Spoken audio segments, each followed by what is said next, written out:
Boa noite a todos. Sejam todos muito bem-vindos à aula magna do curso de Agronomia e Medicina Veterinária. Então, essa noite é uma noite muito especial, porque nós estamos comemorando o Dia Internacional da Mulher. Então, hoje, para comemorar, a gente tem uma palestra não menos importante também, mas nós temos a Larissa, uma egressa da nossa universidade, que vai vir conversar sobre o protagonismo da mulher na universidade, mas também nós temos o Ivonei Librelotto, que vai nos trazer um tema muito importante, que é sobre a integração lavoura-pecuária.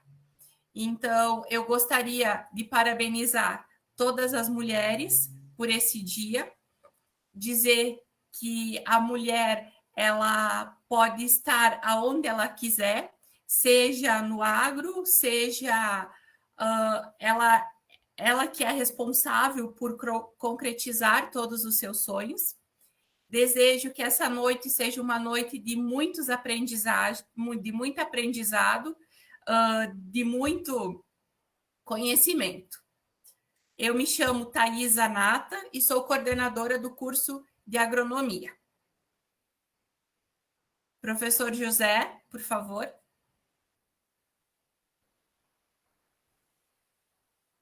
Boa noite, pessoal. Então, passo minhas palavras, as palavras da professora Thais.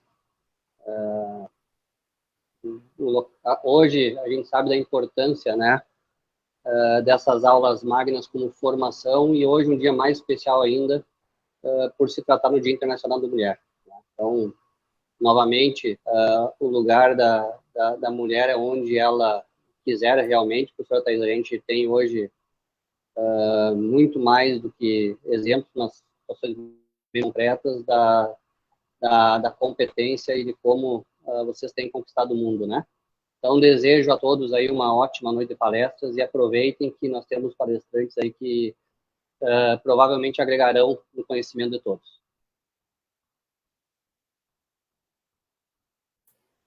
Eu gostaria, então, que o professor Luciano, professor do curso de Agronomia, que ele chamasse o nosso primeiro palestrante da noite, por favor. Muito bem, Thais. Obrigado pela oportunidade, obrigado ao Ivonei Librelotto e à Larissa, que vão estar falando conosco. É uma satisfação conhecer também o José Francisco, coordenador da veterinária. E, antes de mais nada, é claro, desejar aí um feliz Dia da Mulher a todas as mulheres, colegas, alunos, mulheres do agro, né? E, com certeza, não teríamos uma oportunidade melhor para agregar conhecimento, poder dar essa parabenização, do que as grandes palestras, aula magna, início do semestre. Vou apresentar, então, o Ivonei e dizer a todos que estive lá fazendo convite pessoalmente, visitando a propriedade. Espero que o Ivonei possa, nesse rápido tempo, vai estar conosco, contar um pouquinho do trabalho que tem lá, do grande exemplo que nós temos a seguir. E é um trabalho que está na nossa região. O Ivonei já foi um pouco de grandes dias de campo. Com certeza, lá nós temos muito conteúdo de experiência para agregar aos nossos alunos. O Ivonei é formado em administração, ele tem especialização em gestão de pessoas, tem especialização em filosofia, ele já foi agraciado com o troféu Gente do Campo, em 2016 pela Farsul, no jornal Zero Hora. Ivonei vai nos falar hoje, Ivonei vai nos falar das oportunidades na integração lavoura-pecuária no sul do Brasil. Ivonei é agricultor, né, está morando lá na propriedade, com certeza tem que fazer hoje aí se adaptar um pouquinho, se ajustar para poder estar ao vivo, né, porque a gente sabe que no meio rural, infelizmente, as infraestruturas ainda não são as mais coerentes e boas para o nosso trabalho, mas a gente vai poder conversar agora com ele. Então, eu chamo a atenção de todos, deixem as suas dúvidas, os seus comentários, a sua integração aí nas perguntas, na live, que com certeza depois a gente vai ter um tempo, um bate-papo aí para poder conversar e conhecer mais. Tá bem?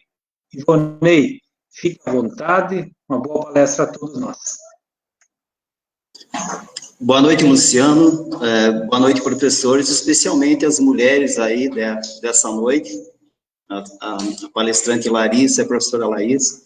Eu não posso iniciar minha fala falando sobre as oportunidades da integração lavoura-pecuária no sul do país, sem falar um pouco das mulheres da minha vida. Eu sou obrigado a lembrar da minha avó materna, a minha avó Gelsemina, meu grande xodó, uma grande guru, assim, ensinou muita coisa, a minha avó paterna, a avó Estela, a minha mãe, é uma particularidade muito forte, minha mãe Luísa, as minhas irmãs, a Ilianei, a Lorisley, a minha esposa Marcele, que está aqui me assessorando e que está me salvando aqui nessa noite, né, na parte mais, essa parte mais virtual, digamos assim, e a minha filha Petra, que está com 11 anos, que é a minha sucessora, que nos acompanha lá no campo. Mas eu não posso também começar a falar propriamente do nosso case, Fazenda Librelotto, e do trabalho que a gente desenvolve relacionado à integração lavoura-pecuária, sem falar de números. A gente sabe que existem pesquisas e existem estudos dizendo que até 2030, aproximadamente 40% dos produtores rurais, ou talvez mais de 40% dos produtores rurais, vão estar fora do negócio. Eu estou falando aqui, vou falar essa noite para vocês e para alunos, graduandos de agronomia e de veterinária. E qual é o profissional que eles vão ser? Qual é o tamanho da responsabilidade? Eles teriam 3 alternativas pós-formado, durante a graduação. A primeira delas seria trabalhar para que esse número, e vamos assumir que esse número seja verdadeiro, e tomara que não fosse, né, que nós continuássemos até 2030 com 100% dos agricultores ou agropecuaristas no agronegócio. Mas vamos assumir que esse número é uma verdade. E os alunos, eles vão se formar, ou vão trabalhar para que se mantenham esses 40%, ou seja, que nós cheguemos em 2030 com 100% dos agricultores lá no campo. Eles vão se formar para atender 40% dos produtores que não vão estar mais lá, e que aí eles vão ser inúteis dentro da graduação e da formação deles, porque eles vão se formar para alguém que já não faz mais parte do agronegócio, ou eles vão se formar para atender os 60% dos produtores que restaram, ou que restarão até 2030, assumindo que esses números sejam verdadeiros. Que tipo de cliente eles vão encontrar lá fora? Qual é o perfil desse produtor? Então, vocês imaginam, se a coisa já está apertada hoje, imagine com 60%, e qual é o perfil desse profissional que vai sobrar lá fora?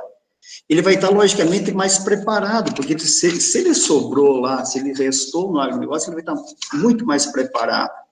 Esse futuro cliente do graduando de agronomia ou de veterinária. Ele vai estar menos acessível, não vai ser tão fácil chegar até ele. E provavelmente ele vai ter agrônomos ou veterinários formados dentro da família ou dentro do grupo, dentro do próprio grupo. Então, diminuindo o espaço para esse profissional.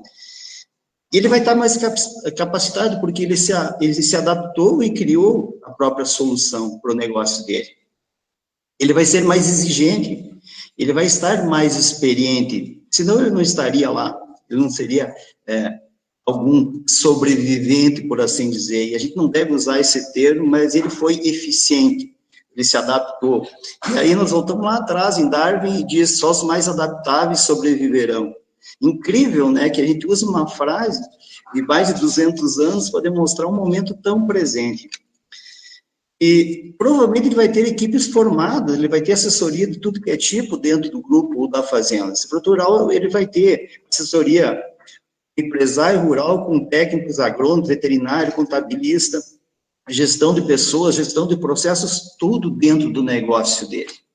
Então, para esse aluno que está se formando, eu não estou dizendo que não vai ter lugar para ele, mas que a responsabilidade de fazer dar certo, ou de ser o profissional que faz a diferença lá fora, está novamente na mão dele e dos professores que são capacitados, que fazem muito bem a parte deles. Mas o aluno que não for em busca dessa solução para ele, consequentemente, a solução para o agronegócio futuro, então, como que ele vai ter que agir? Ele vai ter que conhecer o produto, e muito.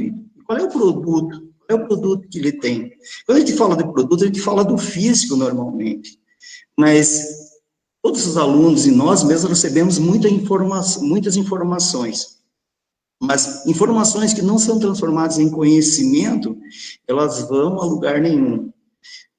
O conhecimento que não é transformado em sabedoria, quer dizer, simplificar toda essa carga de informações que a gente recebe, também fica difícil. Então, ele vai ter que ter a capacidade de simplificar.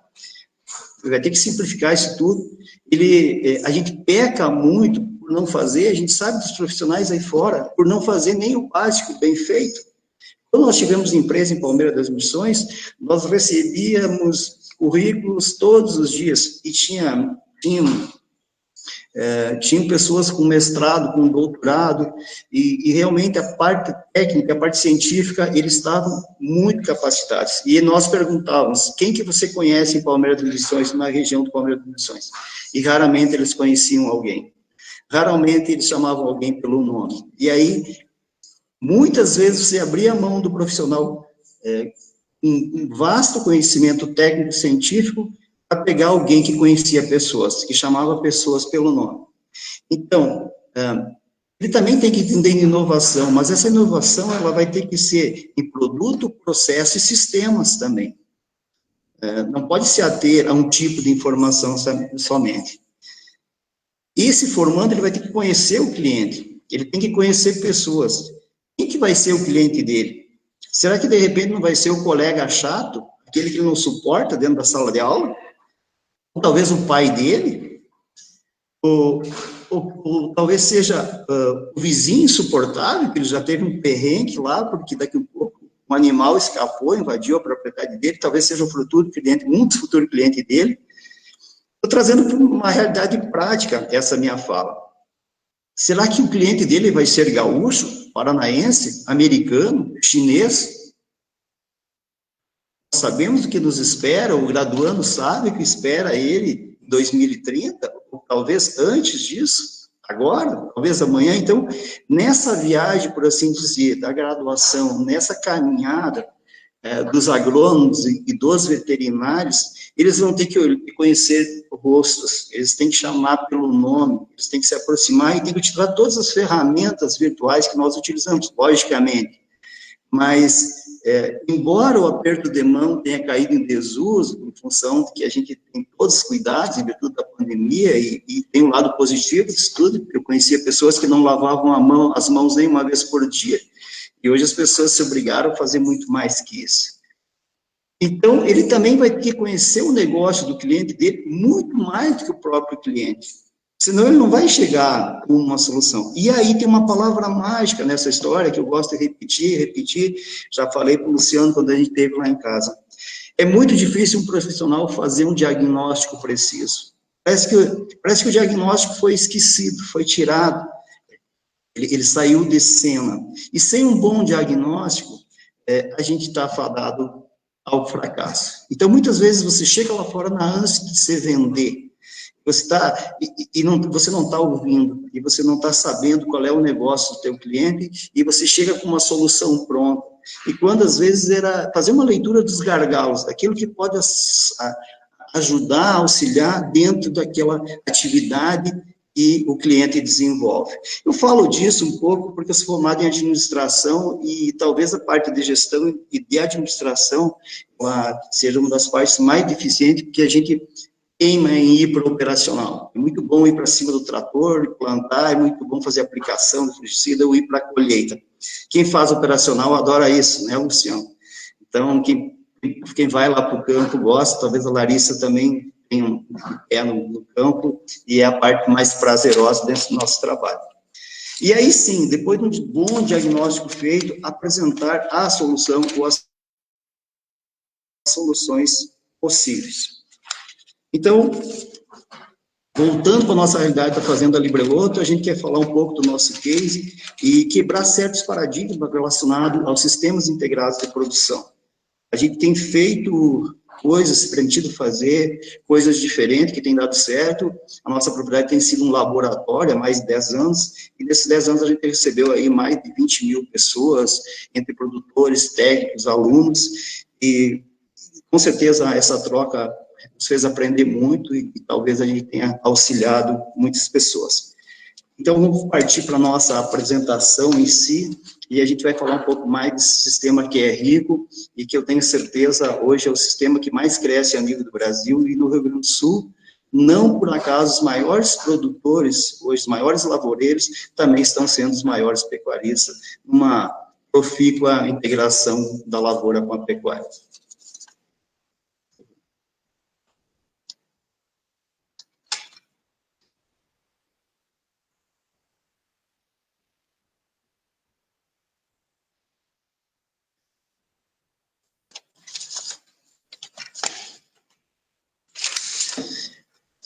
Oportunidade da integração lavoura-pecuária no sul do país, do Brasil. A Fazenda Libriloto, então, está em Boa Vista das Missões, é uma área relativamente pequena, se tu pensar em termos de Palmeira das Missões, para Boa Vista das Missões, uma média propriedade. Nós estamos a 600 metros de altitude, o ponto mais alto, e 580 mais baixo. Solo pesado, aí 60%, 70% de argila.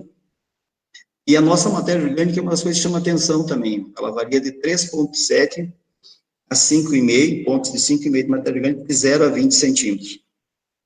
O nosso pH do solo ele é crescente. Ele inicia na camada superficial com 5,8 e a 20 centímetros ele está com 6,3. Nós não usamos calcário na propriedade numa coxilha há mais de 15 anos e a outra há mais de 10 anos, sem indicação para o uso de calcário. A chuva é dentro da nossa realidade regional, de 1.400 a 2.000 milímetros.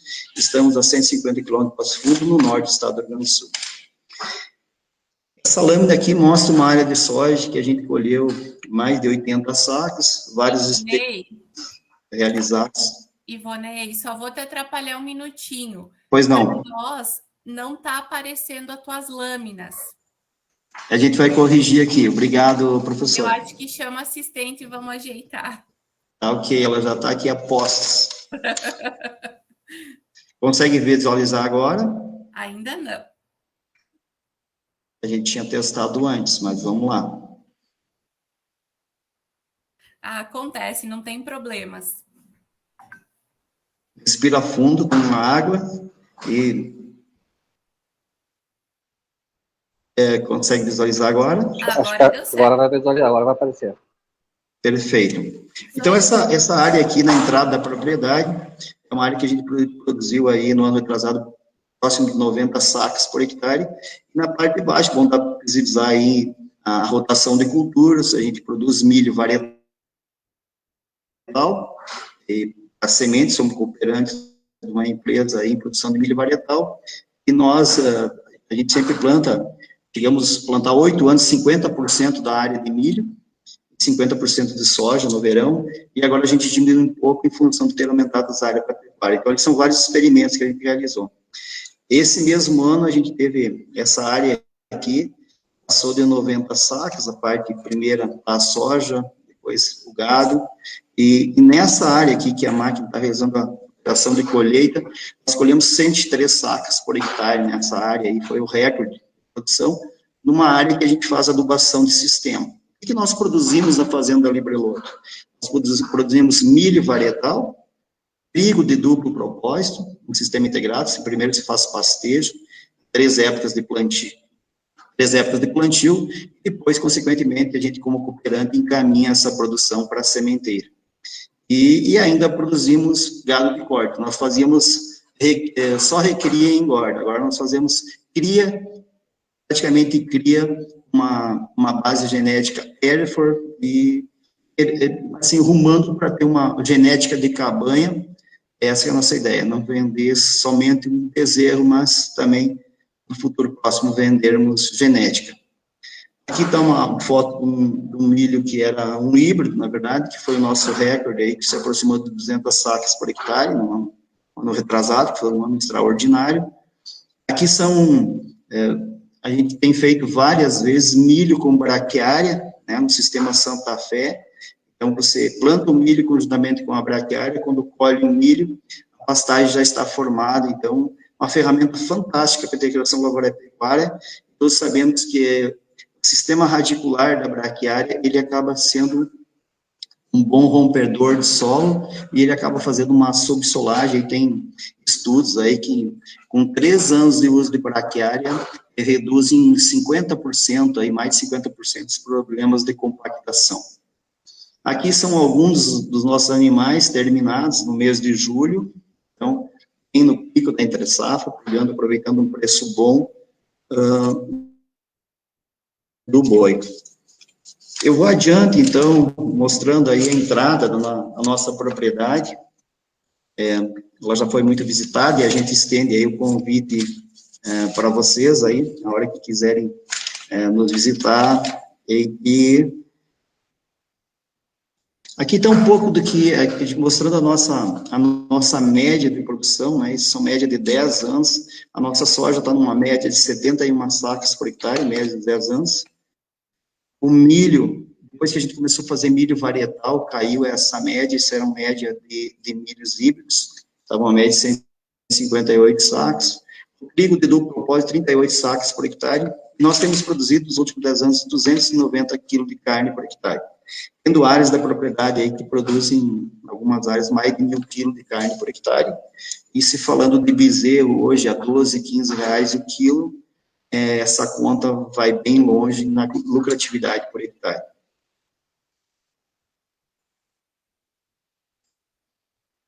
Mas aí vem a grande questão e a quebra de paradigma. Mas, afinal de contas, a pecuária é boa ou ruim para a lavoura? Ainda, hoje é bem comum ouvirmos produtores que fazem integração lavoura-pecuária afirmarem que as áreas que eles tinham gado produziram mais no verão.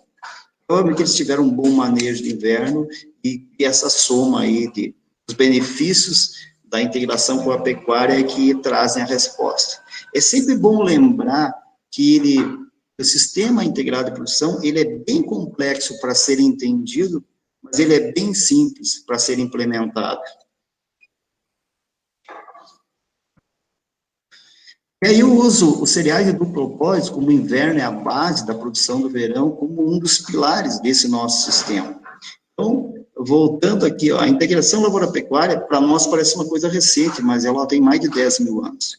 Desde os primórdios dos tempos, as lavouras eram adubadas com o esterco dos animais e, consequentemente, a lavoura era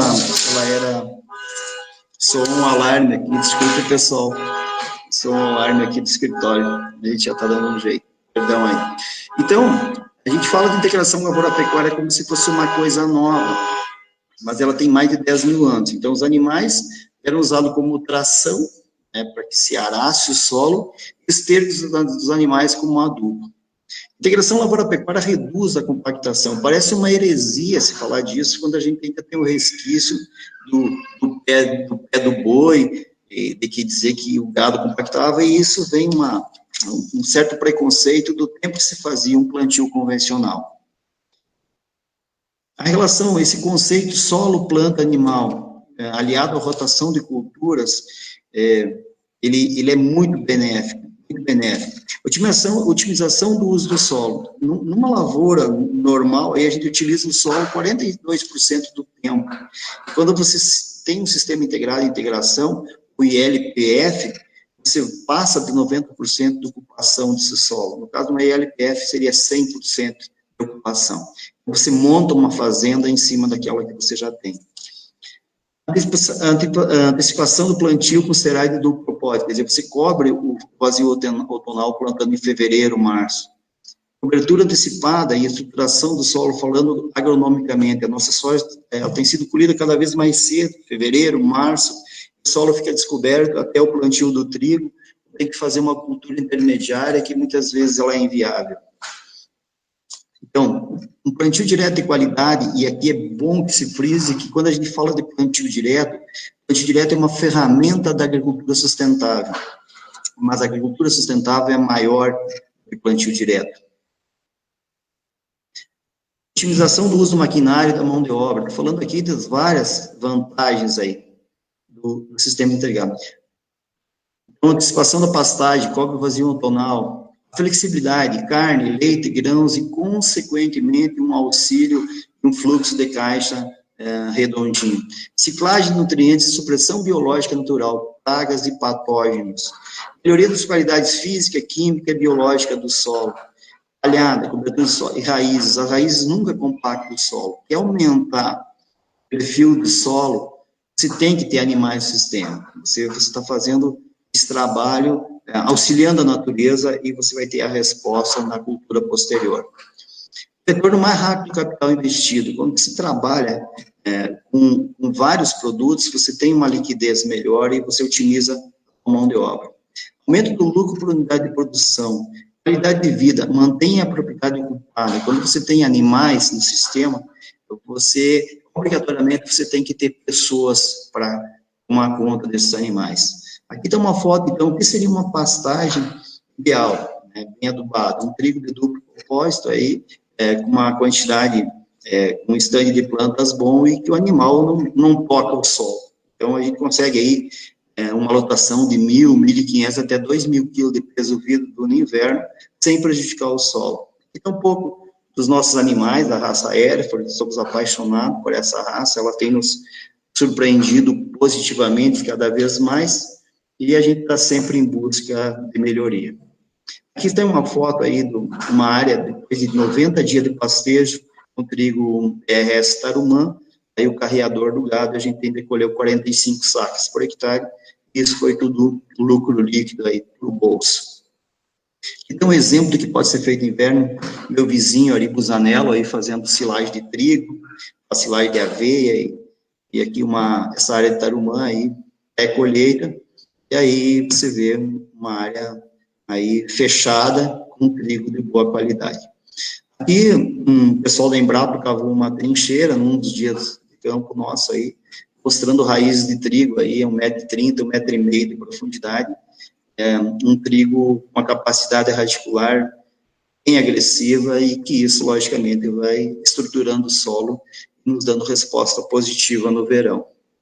Aqui um pouco de sobressemeadura em campo nativo, uma área que, depois de um efeito da geada, a gente entra plantando aí com uma adubação de base boa, e essas áreas aí são todas utilizadas no inverno, e isso poderia ser feito aí nesses 4, 5 milhões de hectares de campo nativo que ainda resta no Rio Grande do Sul, e que muita gente vê esse bioma como um desperdício de área para plantio.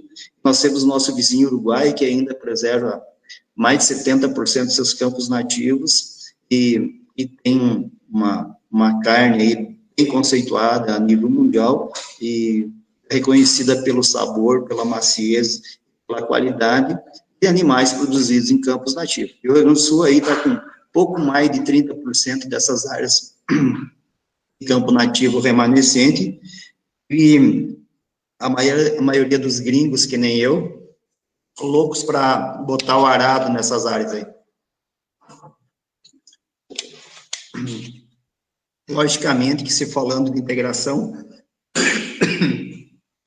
essas áreas poderiam ser utilizadas, sim, as áreas preferenciais com lavoura e as áreas não tão nobres, por assim dizer, com afloramento de pedra e banhados, com associação da pecuária em benefício do sistema. Aqui são experimentos, aí um trigo BR pastoreio, 1, 2, 3 pastejos, aqui o pastoreio mais próximo, consorciado com trevo vesiculoso, Tarumã e pastoreio lado a lado. Aqui um pouco do que a gente, quem não é a favor da integração diz que não sobra palha na terra, então aqui está um exemplo de que a gente pode, a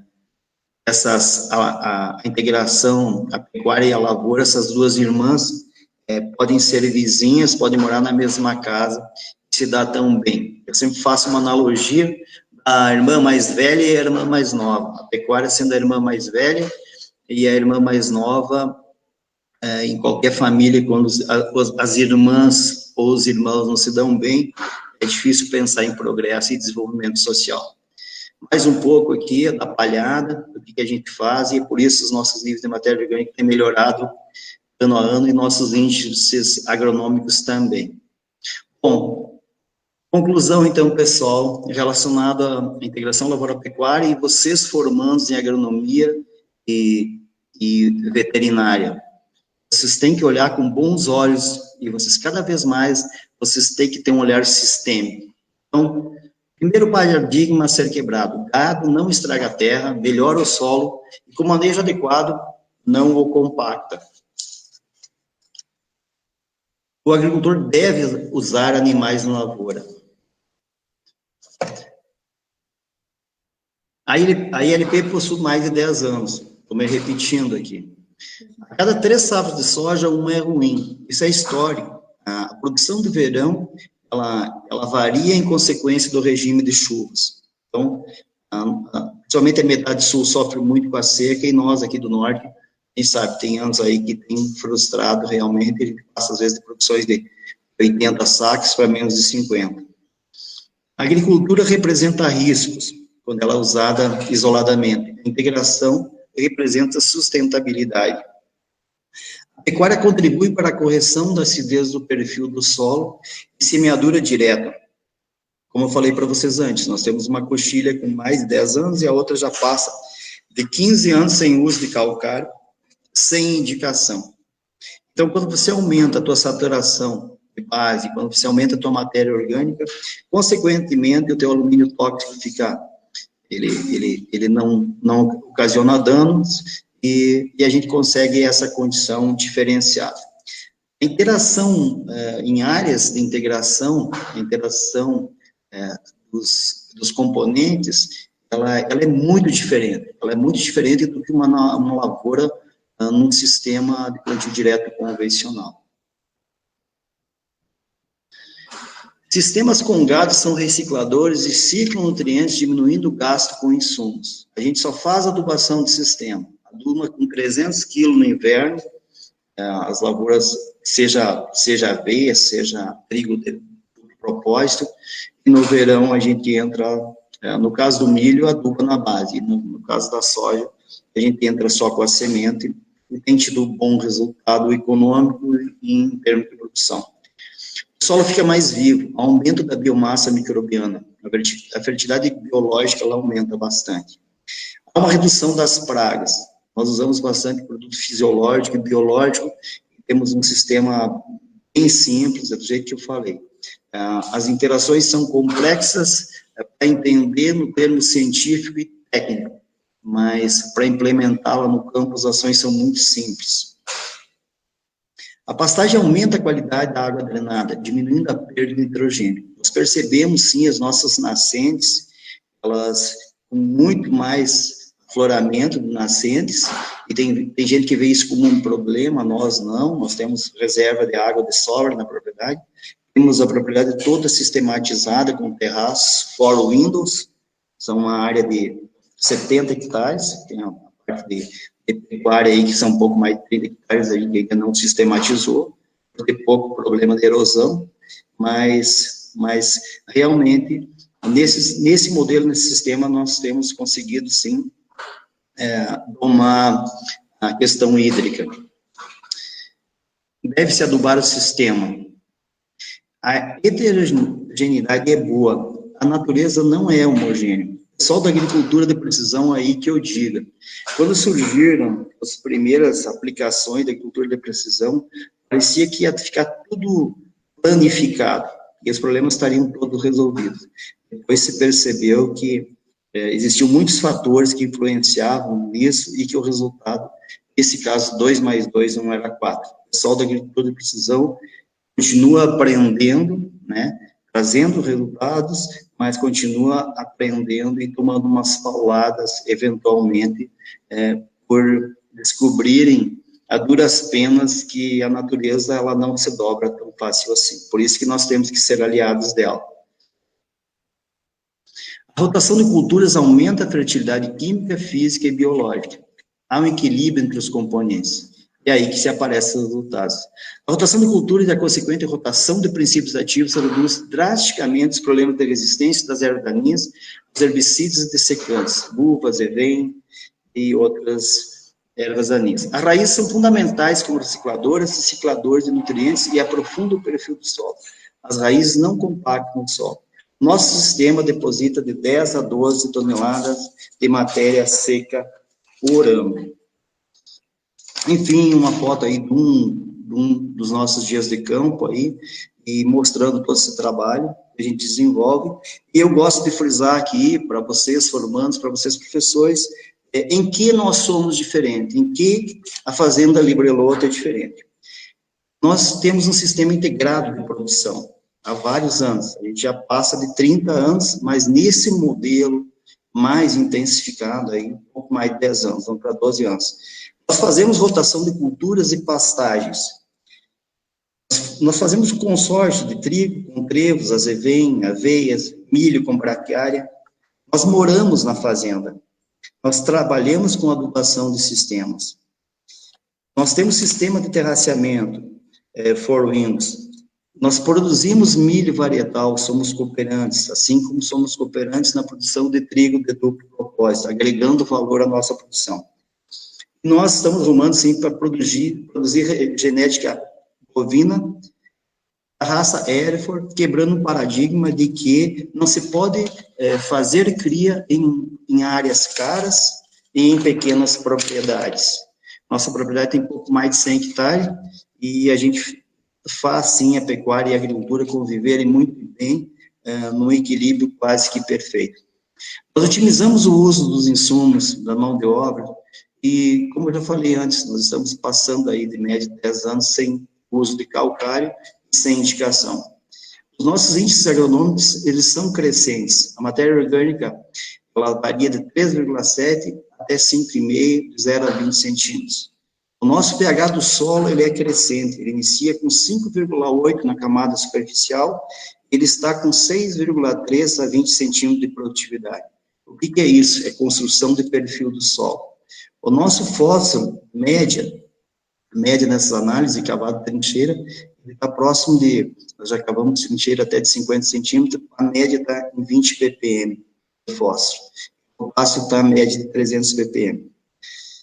Como eu frisei, existe um vasto caminho a ser percorrido, um vasto mercado de trabalho para vocês formandos de agronomia e de veterinária, e precisamos de profissionais qualificados que tenham o perfil de vocês, eu não quero aqui me intitular dono da verdade, mas essa é a minha percepção como produtor rural, como consultor de algumas propriedades, e por andar bastante e também participar e conhecer diversos cases.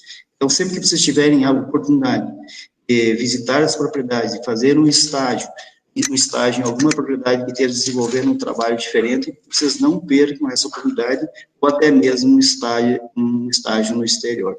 Meu muito obrigado, e eu continuo à disposição.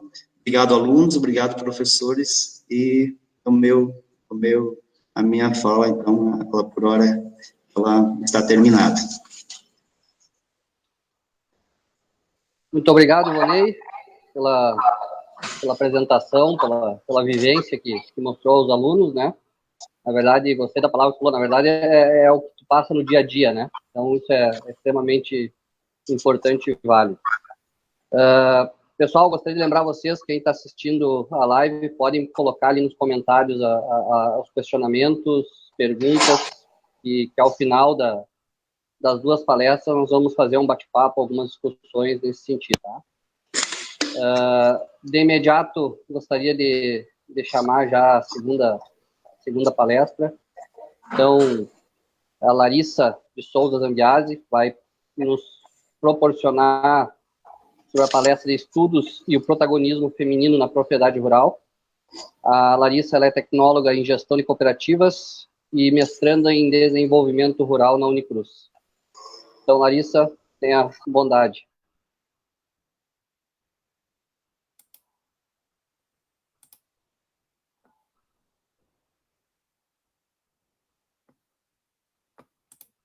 Larissa?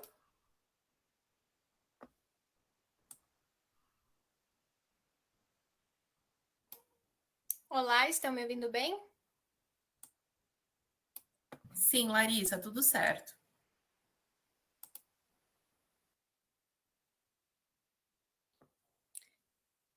Bom, muito bem, então. Primeiramente, boa noite a todos, ao palestrante anterior, professores que estão aqui, a todo mundo que está nos acompanhando, de modo especial a todas as mulheres, né? Hoje, nessa data tão especial que é comemorada e que, né, são grandes batalhadoras no seu dia a dia, nas suas propriedades, né, em tudo que desenvolve. E hoje eu ganhei o grande desafio, né, de contar um pouquinho como que é a nossa trajetória na propriedade, como que foi a nossa trajetória nos estudos, minha, da família e assim por diante, tá? Então, eu me chamo Larissa de Souza Zambiase, eu tenho 22 anos, né? Sou egressa do curso de Gestão de Cooperativas do CESURG e hoje vou contar um pouquinho, então, da nossa trajetória nos estudos e também juntamente com os pais frente à gestão da propriedade rural.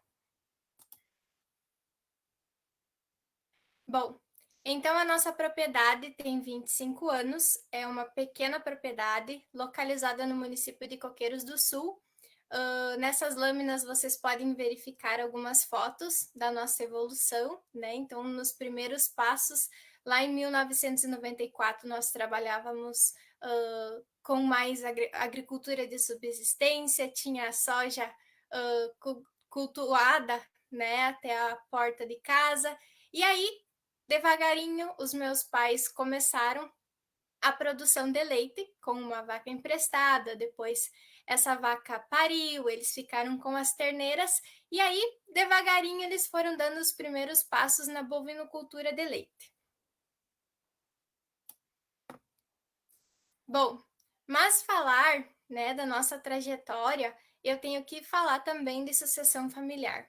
E como vocês sabem, né, não existe um marco que diga quando que começa uma sucessão familiar, porque é uma participação constante no dia a dia de uma propriedade.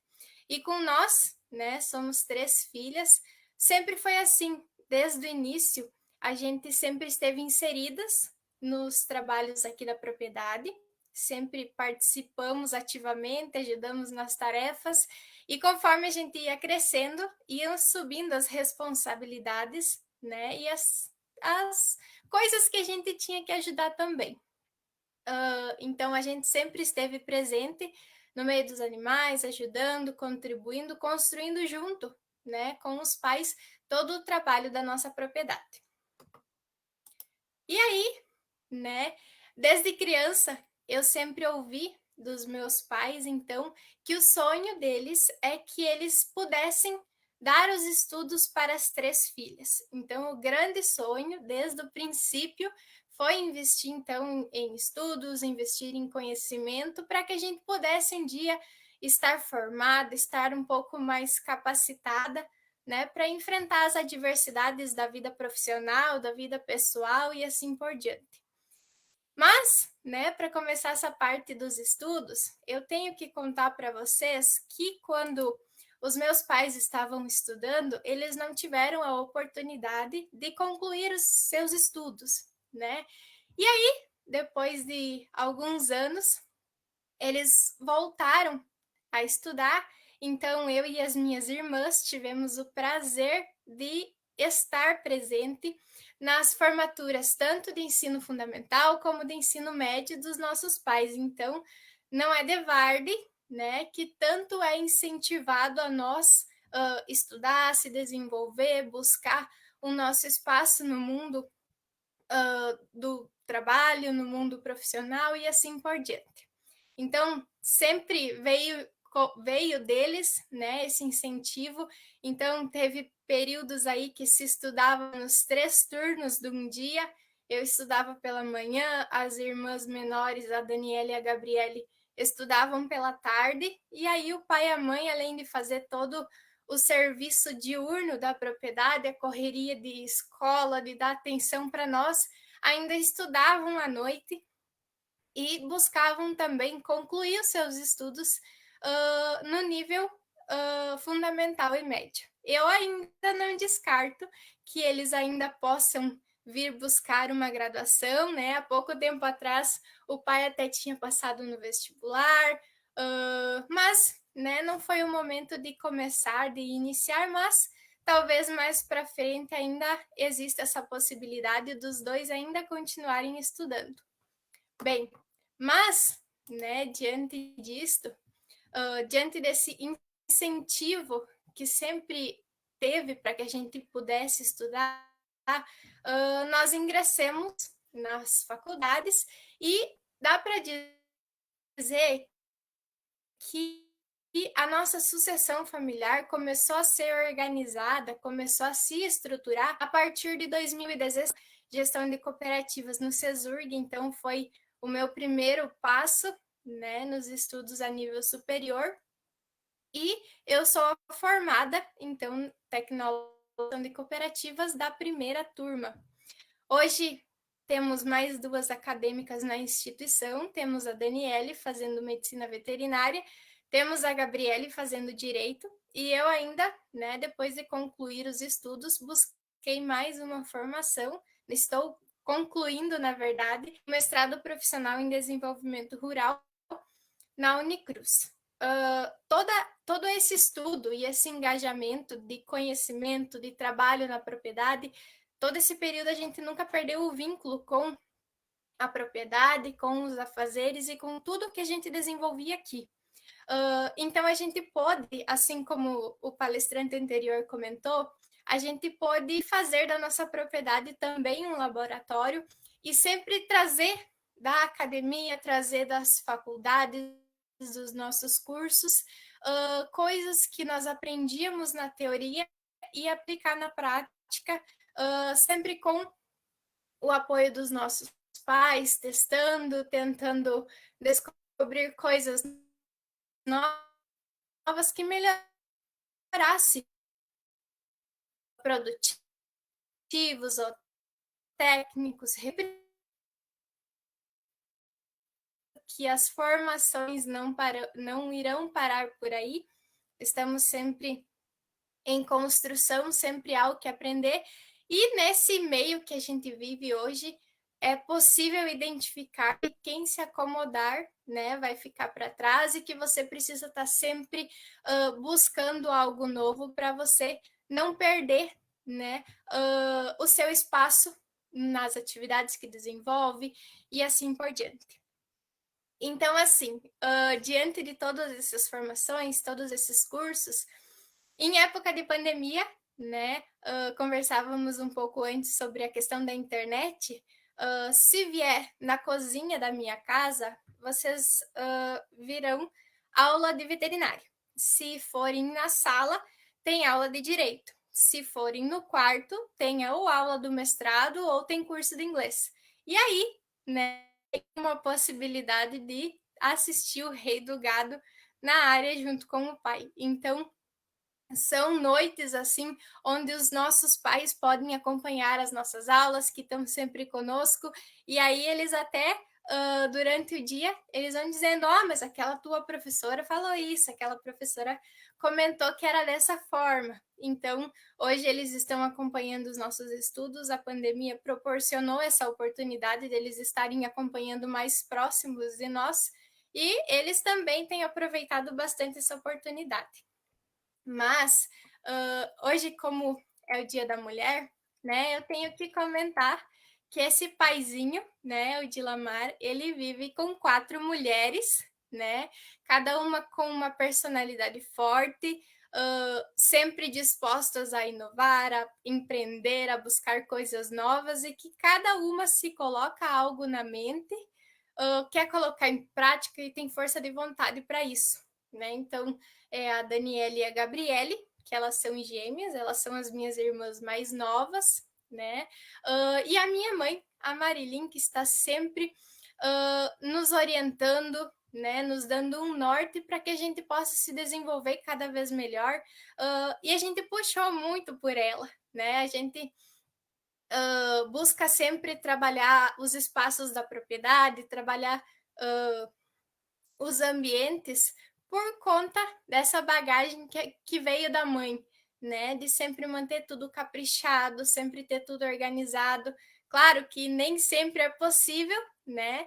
Mas à medida que nós vamos trabalhando na propriedade, nós vamos modificando, melhorando e assim por diante. Então, hoje a gente está em processo de sucessão familiar, a nossa mão de obra na propriedade é totalmente familiar. Claro que em alguns momentos nós contamos com apoio de fora.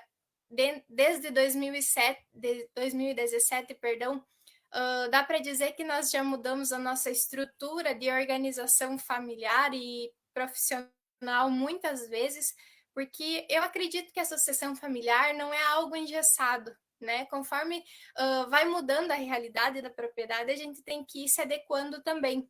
Então, desde 2017 já teve muita mudança e as mudanças são sempre constantes e a gente está aí para dar conta de tudo isso e tocar a propriedade para frente para conseguir produzir mais e melhor cada vez. Então, assim, como que a gente está organizado hoje? O pai e a mãe, né, eles são a principal liderança da nossa propriedade, estão à frente dos negócios, o pai é um ótimo estrategista, né, a mãe também contribui, e nós, as três filhas, temos as tarefas divididas, vamos dizer assim, na propriedade. Hoje a Gabriele já atua um pouco fora da nossa propriedade, então ela tem uma atividade fora, mas sempre que ela está presente na propriedade, ela ajuda em todos os afazeres, né, que são um pouco mais voltados ao cuidado da casa, tudo que envolve a parte mais interna da propriedade. E eu e a Dani, né, somos as que pegam a frente aí de outros serviços, né? Então hoje é a Dani que faz toda a parte de nutrição animal, é ela que cuida de todas as dietas, de todas as medidas, né? Que faz alimentação para todos os animais e é responsável por toda essa parte. Eu já fico mais com a parte um pouco mais administrativa, que busca orçamento, que levanta dados, levanta custos para possíveis investimentos e também sou responsável mais pela parte reprodutiva, né? E a parte de ordenha também é comigo. Isso, claro, né? A gente vai se organizando conforme a nossa realidade para dar uma folga para todo mundo, né? O pessoal gosta de um rodeio, então precisa, em alguns momentos, né, tirar uma folga. Agora não, porque é pandemia, mas a gente consegue se organizar, como nós somos 5, a gente consegue dar uma folga para o pessoal sempre que possível. As nossas tomadas de decisão também são todas organizadas. Nós temos um grupo de WhatsApp que facilita muito a nossa comunicação, que a gente coloca os controles leiteiros, que a gente coloca avisos, coloca lista de compras e tudo demais que é preciso para a nossa propriedade, que é um meio de comunicação. Também realizamos reuniões familiares, né? Essas são novas, a gente sempre conversava para tomar as decisões, mas nunca sentava todos ao redor da mesa para decidir o futuro da propriedade. Então, esse ano a gente organizou um pouquinho melhor essa questão, já fizemos 2 reuniões, né, apresentando os resultados, e aí vamos construindo em família, né, é um negócio construído por 5 pessoas, né? São 5 pessoas que sempre estão atuando, por isso todo mundo tem que estar ciente do que está acontecendo, porque vai ser o resultado do nosso trabalho. Então, aqui vocês podem ver algumas fotos, né? É importante destacar nessa questão, né, que sempre a gente teve que se desafiar. O que acontece é que na nossa propriedade não tem meninos, né? E geralmente as tarefas que são mais voltadas à parte externa da propriedade são realizadas pelos meninos, no geral das propriedades.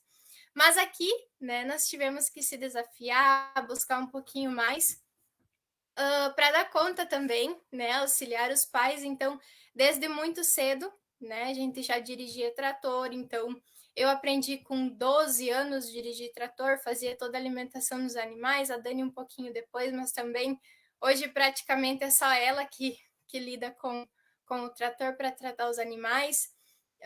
E aí a gente tem que ir se virando, né? A gente tem que ir dando conta do serviço, não pode ter medo, e está sempre disposta a aprender, né? Então, às vezes algumas coisas podem parecer um empecilho, uma motosserra, uma lixadeira, uma furadeira, e nós temos que se desafiar e dar conta disso também, porque se nós estamos à frente da nossa propriedade, é o nosso negócio, é nós que temos que fazer tudo dar certo. Então, a gente teve que se desafiar, teve que aprender um pouquinho mais algumas coisas que talvez não eram, né, femininas, mas hoje realmente os nossos afazeres, meu e da Dani principalmente, são mais voltados praticamente total à parte externa da propriedade, então sabemos as nossas responsabilidades, temos os nossos horários e da maneira como a gente está trabalhando, está dando certo, né? Sempre se desafiando e buscando coisas novas. Ao longo desses anos, então, a partir de 2017, foi mudado muita coisa na propriedade, foi buscado muita tecnologia e foi melhorado muitos aspectos. Ainda tem muita coisa para melhorar na propriedade, tem alguns quesitos que pedem um pouquinho mais de atenção, mas o pai e a mãe estão aí sempre para dizer que é um passo de cada vez, que não é um passo maior que a perna, que parede não dá leite, né? Que tem que ir de acordo com as nossas possibilidades, investindo na propriedade e nas coisas que a gente realiza. Claro que nem tudo nós fizemos sozinhos, nós contamos com apoio de técnicos, apoio da cooperativa, apoio de pessoas que têm alguma outra formação mais específica da área, para nos dar todo o suporte para que a gente possa melhorar cada vez mais. E aí, com tudo isso, né, veio muitas oportunidades para a nossa vida. Todo esse desenvolvimento e esse interesse em se transformar trouxe alguns desafios que a gente resolveu agarrar. Então, falando um pouquinho mais a respeito de mim, além de todo o trabalho, né, gestão da propriedade, a ordenha, que é um pouco minha responsabilidade, hoje eu também atuo no Jovem Aprendiz Cooperativo do Campo, que é um programa do Sescope, que nos proporciona a oportunidade de incentivar que outros jovens também permaneçam no meio rural, que também desenvolvam as suas propriedades, que se capacitem e que, né, possam continuar desenvolvendo as suas atividades. Também tive a oportunidade, junto ao mestrado, de conhecer muitas outras realidades, né, tanto propriedades tecnificadas como coisas voltadas à biotecnologia, que também aplicamos na nossa propriedade. Alguns testes deram certo, outros testes não, né, mas estamos aí para aprender e eu acho que tudo é uma oportunidade e um aprendizado. Outras coisas que também temos buscado na minha vida, principalmente, é a questão de participar de alguns programas, né, para se desenvolver pessoalmente. Então, hoje eu estou embaixadora do cooperativismo brasileiro.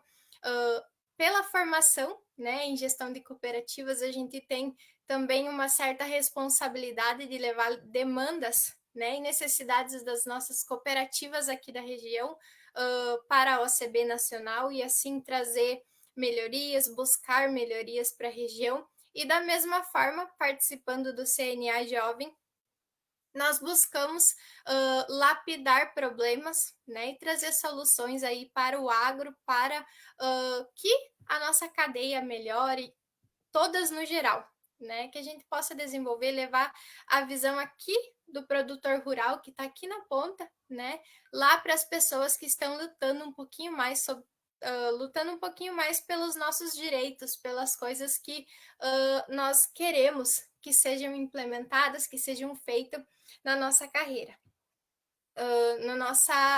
na nossa vida profissional. Comentando um pouquinho mais também sobre essa trajetória que nós tivemos aí durante esses anos, então a aula magna é tanto para agronomia como para a veterinária, né? Então agora um pouco mais voltado para o pessoal da veterinária. Então lá em 2017, quando nós ingressamos na sucessão familiar, nós tínhamos na época 23 vacas em lactação, um DEL de 280 na época, e eu lembro que tinha vaca de 800 dias dando leite. Lembro que chegou um momento assim que nós dissemos, o pessoal que acompanhava nós disse, meu Deus, tem muita vaca para descartar. E aí veio meu pai com a sua experiência de vida e disse, não, vamos tentar, vamos insistir, porque ainda tem muita coisa para a gente fazer, né? E se nós descartar todas as vacas que são necessárias descartar agora, vai baixar muita produção. A gente tinha dívidas, até hoje temos ainda, né? Algumas dívidas de compras de terra que a gente tinha que saldar. Então, foram árduos anos de trabalho para a gente melhorar esses indicadores. Então, hoje, 2021, a gente conta com 42 vacas em lactação, tem um lote grande agora para entrar nos próximos meses, mas a gente está com um DEL de 159, o que me deixa muito contente, muito feliz, porque eu acredito que nós vencemos muitas barreiras que tinham lá no início e que isso demonstra para nós também que é um passinho de cada vez. Nós jovens, por vezes, somos muito...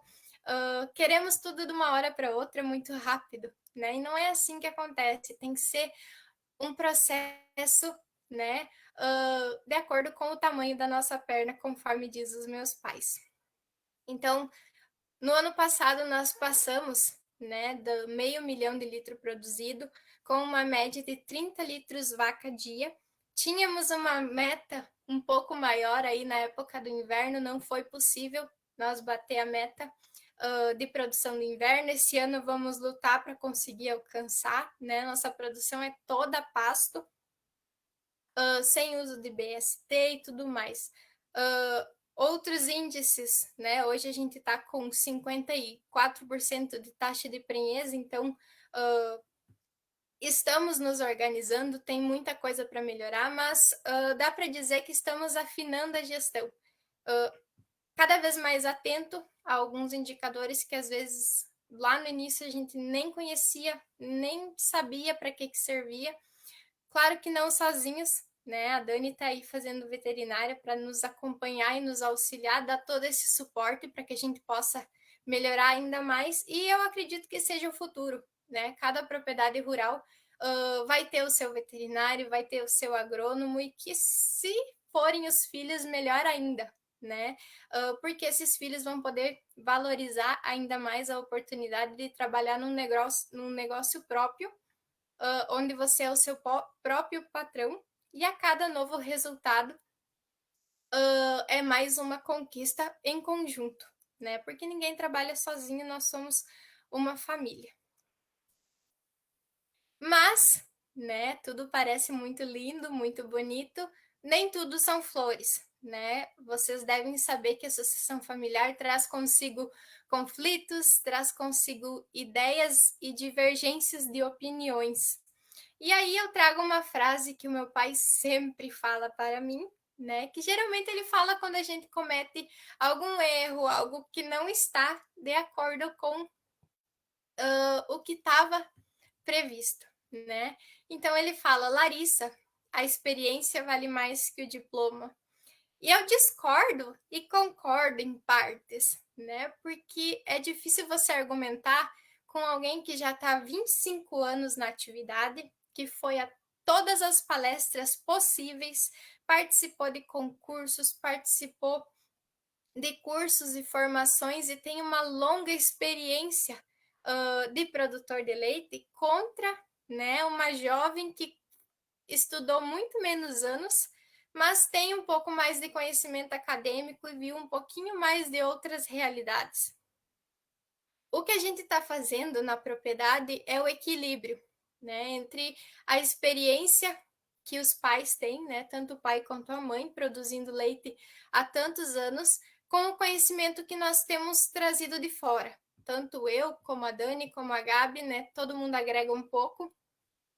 E eu acho que é esse o processo, porque não são todas as empresas ou todos os empreendimentos que possibilitam essa construção em conjunto, onde pai e filho estão lado a lado, né, para juntos construir o sucesso do empreendimento. Então, nas nossas propriedades familiares, a gente tem essa possibilidade de trabalhar juntos e construir, assim, um futuro melhor para a propriedade, né? Então, meu pai tem uma frase dessas para cada filha, né? Essa é a minha, para as irmãs é outra. E às vezes, né, as coisas estão conturbadas, então a gente diz que deveria ter uma plaquinha de recorde, né? Então, estamos há tantos dias sem brigar. Mas, no geral, a nossa convivência é muito bom trabalhar com a família. Claro, nem tudo é perfeito, cada um tem a sua personalidade. São 4 mulheres, então é uma personalidade forte, uma personalidade marcante, mas que todo mundo tem um objetivo em comum, que é desenvolver e melhorar a propriedade cada vez mais. Para o futuro, né, nós queremos ir além com a nossa produção e com a nossa propriedade. Tem algumas metas para esse ano, já tem algumas metas mais futuras. A gente acabou adquirindo alguns pedaços de terra, que temos alguns débitos a pagar, temos que melhorar um pouquinho quesitos como a qualidade do leite, melhorar um pouquinho as infraestruturas, claro, sempre de acordo com as nossas possibilidades. E é importante destacar também que, por exemplo, no ano passado, né, eu fechei a gestão com os resultados, foi investido mais de 55 mil, só isso bruto, né, em estudos aqui na propriedade, investido em nós, né, nas 3 filhas em formação. Talvez, né, se os meus pais tivessem, poderiam ter tido a oportunidade de viajar, de buscar alguma coisa de lazer, algo relacionado à convivência, né, à vivência prática deles. Mas não, eles resolveram investir na nossa formação, porque eles acreditam, e eu também sou muito grata por isso, que os estudos são a melhor herança que eles podem nos deixar. Então, embora a gente esteja evoluindo com a propriedade, crescendo, ampliando um pouco, a gente tem ciência, né? E é muito grato por essa herança que eles nos deixarão, que vai ser o estudo para as 3 filhas, que, se Deus quiser, eles vão conseguir, né? E nós também em conjunto, para evoluir e crescer cada vez mais. Como agradecimento, né? Já me encaminhando para os finalmente, eu gostaria de deixar uma mensagem para as meninas que estão me ouvindo, para as mulheres que estão me ouvindo, porque com certeza cada uma que está envolvida com a atividade leiteira, principalmente, tem se desafiado dia a dia, né? Com certeza é uma batalhadora. Os meninos também, né? Com certeza estão buscando sempre algo novo, mas a oportunidade de trabalhar lado a lado junto com os pais, buscar resultados lado a lado junto com os pais, são oportunidades únicas que nós não podemos deixar passar.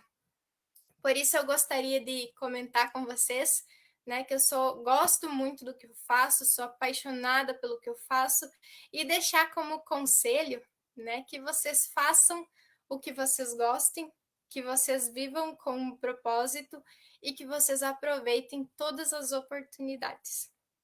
Feliz Dia das Mulheres e muito obrigada pela oportunidade.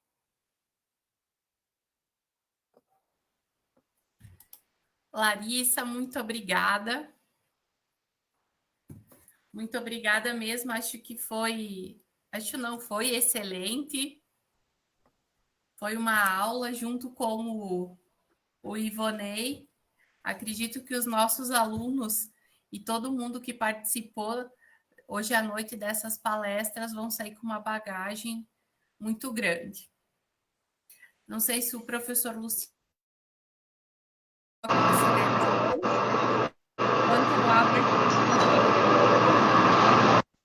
para ver as considerações que o pessoal fez para trazer para os demais.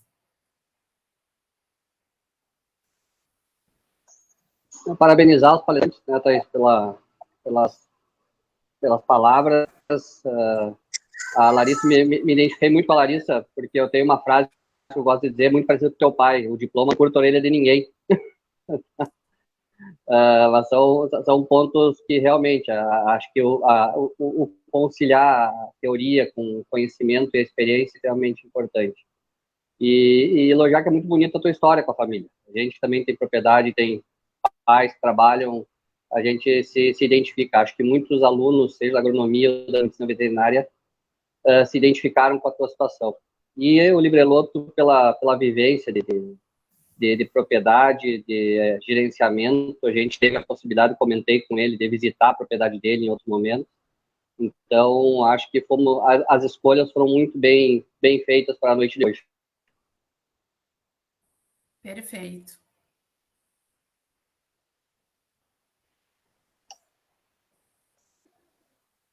Da mesma forma, parabenizar a Larissa, o Ivonei, duas falas que, se a gente tivesse pedido para combinar ou para fechar, é o sentido de fazer gestão da propriedade, de cuidar daquilo que muitas vezes é nosso, capital que nossa família tem, talvez a gente não tivesse acertado tão bem. E diga-se de passagem, né, Prof. Thaís, nós temos vários alunos nossos que são jovens agricultores, que estão lá, né, José, que estão, a turma que está lá na propriedade, que tem essa ferramenta, essa oportunidade. E o Ivonei trouxe uma informação no início, que às vezes a gente olha com de um ponto, né, de uma perspectiva que ela nos preocupa também, né, porque, de fato, com menos agricultores, com menos pessoas, se produz mais. Tem se produzido cada vez mais. A redução no número de pessoas está representando hoje, em termos de produção brasileira, maior produtividade e maior produção. O que essas pessoas têm de diferente? Né? Qual é que é o perfil dessa pessoa que está ficando? Com certeza é o perfil da Larissa e do Ivonei, que tem uma formação acadêmica, né? Que tem um olhar sobre gestão, sobre essas ferramentas. E eu, no meu dia a dia, sempre comento com as pessoas, eu acho que o grande segredo hoje da propriedade rural, claro, o conhecimento é importante para tudo, mas talvez nós chegamos num ponto em que o conhecimento técnico e o conhecimento gerencial, essa organização da propriedade rural, ela é tão importante quanto você ter o conhecimento de quanto fertilizante colocar. Ela é tão importante quanto saber lá a parte reprodutiva do teu rebanho. Fazer a organização da propriedade hoje talvez é a grande chave da sucessão familiar. Quem vai visitar o Ivonei vai ver que, ao chegar, é uma propriedade organizada, tem todas as coisas no seu local. A Larissa nos mostrou fotos de que, poxa, dá vontade de ir lá ajudar a fazer a lida do dia a dia. É isso que dá vontade da gente fazer a produção agrícola. E aos nossos alunos que não são agricultores ou que não vão optar por essa caminhada, mas coloquem isso na vida de vocês. Orientem, busquem, estimulem o produtor a ser organizado. Há poucos dias eu falava, quem sabe quanto pagou para adubo e quando comprou adubo, fertilizante, ano passado? Quantos agricultores nossos aí que a gente acompanha tem média dos últimos 5 anos da produtividade, né, Ivonei, que a gente fala, pá, fui bem, fui mal. Eu tenho que saber o que tem sido a minha produção, eu tenho que saber o que eu paguei quando que eu comprei, porque isso começa a dar histórico, isso começa a me dar condição de fazer gestão. E, infelizmente, nós falamos de gestão, já vem na memória uma planilha de Excel, e não é isso. A gestão é muito mais. Então, parabenizo, também a gente tem perguntas do pessoal que está nos acompanhando, passamos aí de 200 pessoas, em determinados momentos até muito mais que isso, mas eu acho assim, o grande sentido, né, hoje nós estamos numa data muito especial, né, Dia Internacional da Mulher, uma data simbólica também para o curso de agronomia e veterinária e todo o CISURG, onde nós estamos marcando o início do semestre, mas mais do que tudo, talvez nós estamos marcando uma mudança no pensamento, né, na forma de ver a nossa propriedade rural. Então, parabéns, eu fico à disposição também para quaisquer contribuições. Excelente.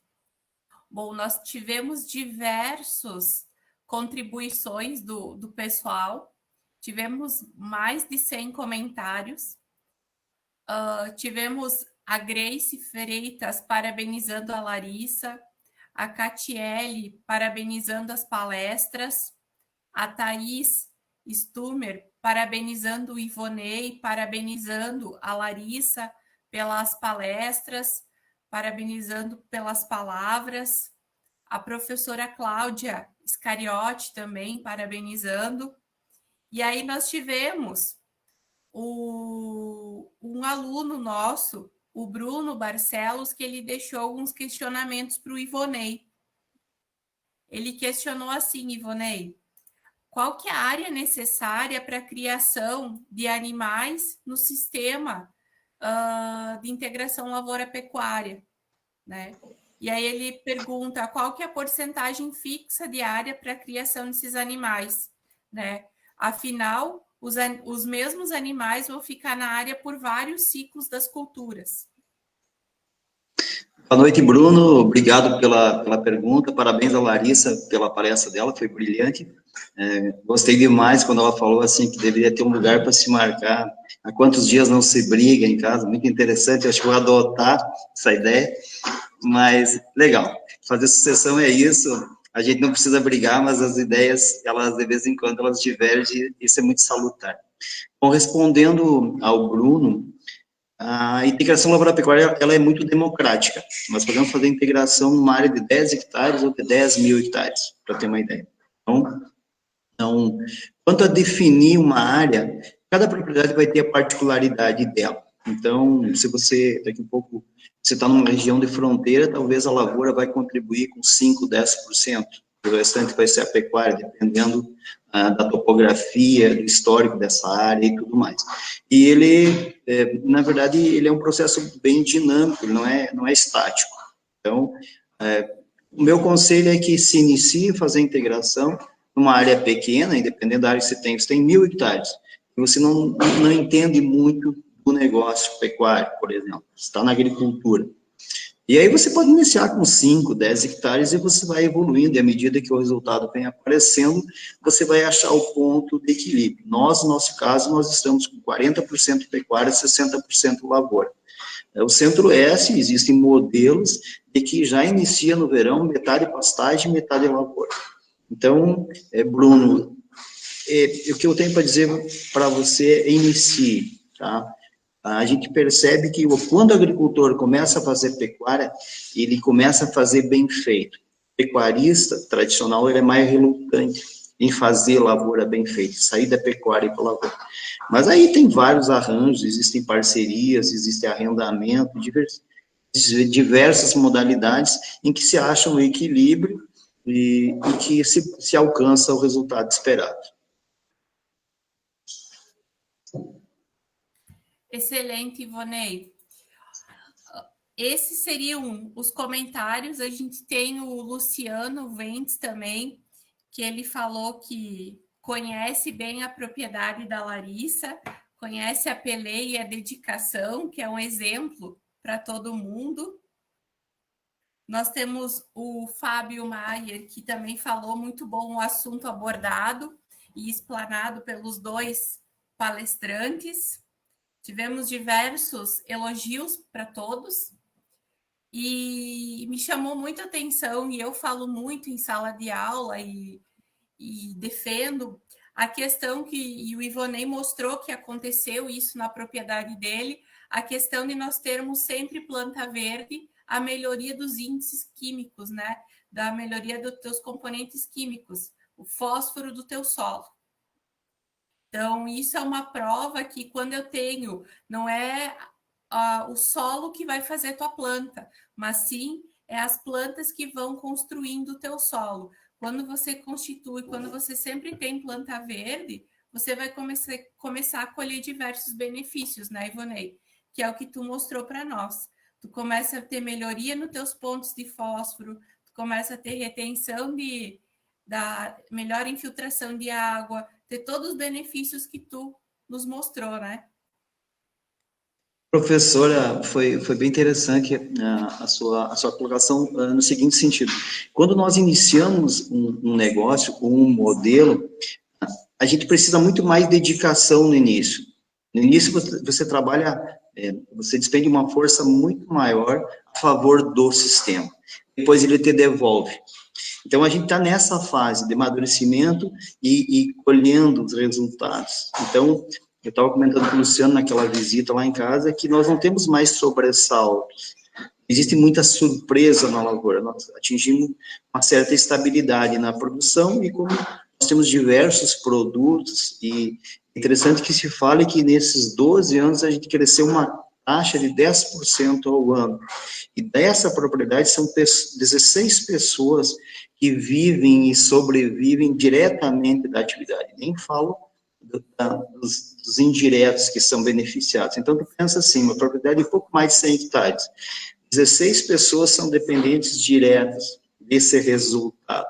Então, no mínimo, você tem que ter um nível de eficiência. E é evidente que a gente erra, e eu falo que parte da propriedade é um laboratório mesmo, onde nós nos permitimos errar, sabe? Nós não temos medo de errar. Eu fico pensando assim, essa frase já é bem batida, mas você fazendo as mesmas coisas, a lógica é que você vai ter os mesmos resultados. Então, de vez em quando, tem que sair fora. Eu me desconstruo de tempo em tempo e pago um preço por isso, sabe? Estou sempre inventando coisas, não consigo ficar parado. Eu acho que isso é a herança da minha mãe, que cada vez que ela vai fazer um bolo, a receita é a mesma, mas o bolo nunca tem o mesmo gosto, porque ela acha que mexendo uma coisinha aqui ou lá vai ficar melhor. E aí tem melhorado, é um processo contínuo, e quando a gente gosta de fazer isso, se permite fazer, e eu vejo que nós temos muitos produtores que não têm área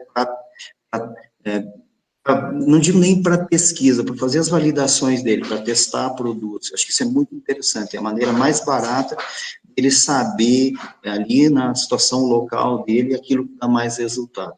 Muitas vezes, esses consultores ou esses assessores externos que vêm nos visitar, eles chegam e interferem, sabe? Chegam e interferem de uma forma que, às vezes, contribui, mas na maioria das vezes acaba trazendo o resultado que nós não queremos. Professor Luciano, ele tem uma pergunta para o Ivonei, por favor.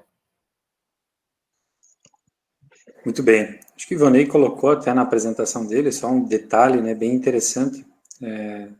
Hoje, uma propriedade de 100 hectares na nossa região e que não tem maquinário agrícola para fazer a sua lavoura, né, que terceiriza o serviço, Ivonei, acho que talvez seja um dos únicos exemplos aí que a gente tem no entorno, dos poucos, né, mas mostra que você fez gestão e sabe o quanto isso representa dentro do teu trabalho. O teu capital hoje ele é outro, né? Tu tem um capital que é um capital de bovinos, de genética, de estrutura, de solo, né? Algo que não se compra, né? Quando a safra é boa, se compra com a ideia. E o primeiro ponto foi aceitar essa transformação. A gente sabe que a Embrapa tem trabalhado bastante contigo aí também, né? E eu acho que isso demonstra o papel que hoje nós temos de fazer mais validações, né, de testar mais tecnologias que não são apenas máquinas ou equipamentos, mas sim informações relevantes. Mas a minha pergunta, Ivonei, é no seguinte sentido: nós temos muitos agricultores que hoje em dia estão fazendo uma espécie de pecuária, né, não é talvez a integração em si, mas é aquela pecuária que ele quer aproveitar uma aveia branca, tá? O agricultor que não gosta de ver animais sobre a sua lavoura, mas ele quer aproveitar uma aveia branca e quer engordar, né, alguns bezerros, botar um gadinho lá, o pessoal fala assim, e tá ele lá com 10, 15, 20 animais numa área restrita, mais confinada, né, onde é que a gente chama de potreira, às vezes um campo nativo. Eu gostaria de saber assim, né, você tem experiência, né, de ciclo completo, de engorda e tudo mais. Que dica você deixa para esse pessoal que quer gerar uma diversificação de renda com a pecuária entrando nesse formato, que não é o boi comendo pastagem o ano todo, e sim, muitas vezes, muitos períodos confinados. E mais um detalhe, né? O Ivonei colocou uma questão muito interessante esses dias. Por que eu posso botar soja numa lavoura que tem integração lavoura-pecuária? Porque o verão produz muito mais forragem, né? Então, disponibiliza mais área porque você consegue compensar. Mas a nossa realidade, eu acho que aqui é uma produção mais concentrada, Ivonei. Então, se tiver alguma dica aí para essa turma que quer botar um gadinho lá para engorda, fique à vontade. Obrigado pela pergunta, Luciano. Nós temos que separar aqui o engordador de boi de quem faz integração lavoura-pecuária.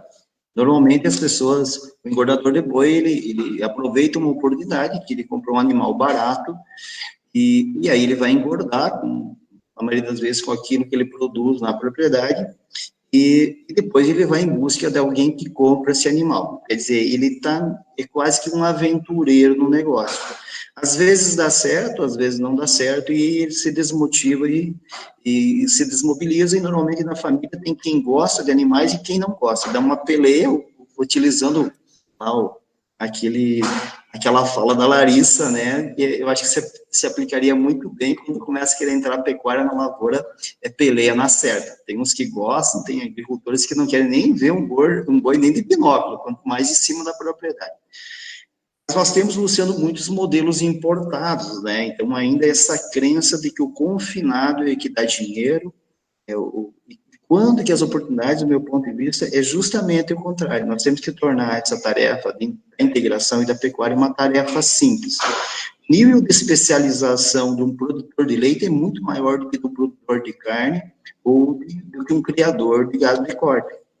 Eu sempre digo que, e até dei essa sugestão para ti, que aquele produtor rural que está com 10, 15, 20 hectares, que está com poucos animais, que daqui a pouco não tem sucessão, que os filhos já estão colocados no mercado de trabalho, que estão aí em vias de se aposentar, a atividade de cria de gado de corte é uma excelente atividade. Por quê?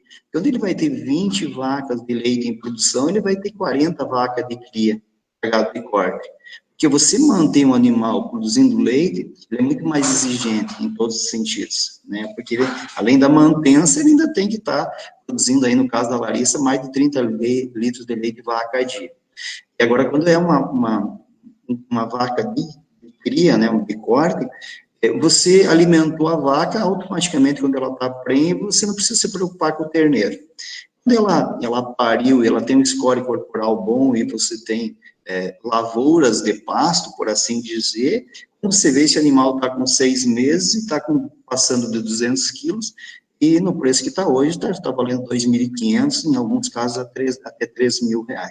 Então, voltando para esse caso, um produtor que tinha 20 vacas de leite, e agora tem 40 vacas de corte, ele vai estar tirando aí 30, 35 bezerros, na pior das hipóteses, e é só fazer essa conta, já vai passar de R$100.000, e quando vê, está agregando uma renda bruta de 8, 10 mil reais mensal.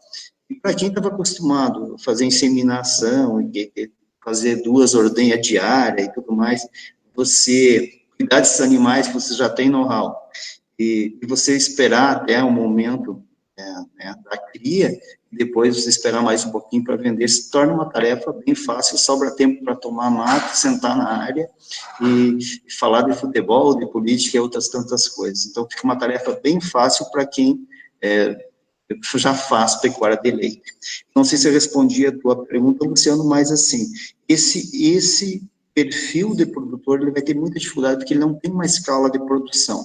Muitas vezes ele não faz a conta, ele até está fazendo porque ele gosta, mas 20, 30 animais, que muitas vezes eles são tratados desde os 6 meses até 1 ano e meio de idade, quer dizer, que custo teve até chegar lá e ficar pronto esse animal, e tu vai vender uma cabeça hoje, outra amanhã, vai abater, vender para o vizinho, para o consumo de casa e tal. Quer dizer, se ele fizer realmente a conta, no final da história, não sei se sobra muito. Não estou desmotivando, mas eu vejo assim, talvez ele tenha que se especializar na cria, talvez ele tenha que se especializar na recria ou só na terminação. Então, aí sim, intensificar, em vez de ser seus 20, 30, ele vai montar uma escala de 100, 200 animais, e é lógico que ele vai começar pequeno, mas muitas vezes, como a alimentação é cara, porque quando a gente confina, nós somos traídos. Desculpa eu me estender na minha resposta. Por quê? Porque muitas vezes você começa a confinar o boi, começa a tratar quando a aveia está 50 centavos, e quando ele está ficando pronto, a aveia foi para 1,20. Ou você começa a tratar com o milho a 35, 40 reais, e quando chega lá no final está 80, 90 reais. E aí você faz a conta que se tivesse vendido o milho naquele preço que está naquele dia, você teria ganho muito mais dinheiro e não teria que ter tratado animal nenhum. Então, é evidente que os negócios, eles são dinâmicos, não são estáticos, a gente não acerta sempre, mas ele corre o risco, sim, de estar empatando ou não ganhando dinheiro nessa modalidade, Luciano. Obrigada, Ivonei. José, você tem alguma pergunta? Na verdade, uma contribuição e 2 perguntas, prof. Concordo plenamente com a questão que hoje o confinamento ele tem muito, está muito relacionado à questão de compra de animal. Se tu consegue comprar um animal e ter área de recria para depois, posteriormente, fazer esse acabamento no coxo, existe a questão de valores de oportunidade com a evolução do grão, né, principalmente nas dietas de alto grão hoje em dia, e uma diária mais, um valor mais elevado no confinamento, mas a gente acompanha bastante, a gente sabe que cada propriedade acaba tendo sua realidade diferente. Algumas propriedades, às vezes, 40 vacas, tu acaba tendo um tempo, um ciclo maior também, mas entendo, Ivonei, que a questão da lavoura, a interação, lavoura-pecuária, né, integração, e aí tu citou muito bem a questão das parcerias com arrendamento, é algo que vem crescendo bastante, principalmente na região de Santa Maria, já há um bom tempo a gente vem fazendo muito isso. A minha pergunta, primeiramente, para ti, Ivonei, é a seguinte: a decisão para trabalhar com cria e produzir genética Hereford, isso partiu já de uma projeção de que a compra de animais seria cada vez mais complicada, e existe agora uma tendência de retenção de fêmeas e um aumento de gado de cria, principalmente porque saiu muito terneiro para fora? E aí, posteriormente, eu vou fazer a pergunta para a Larissa, depois de tu responder.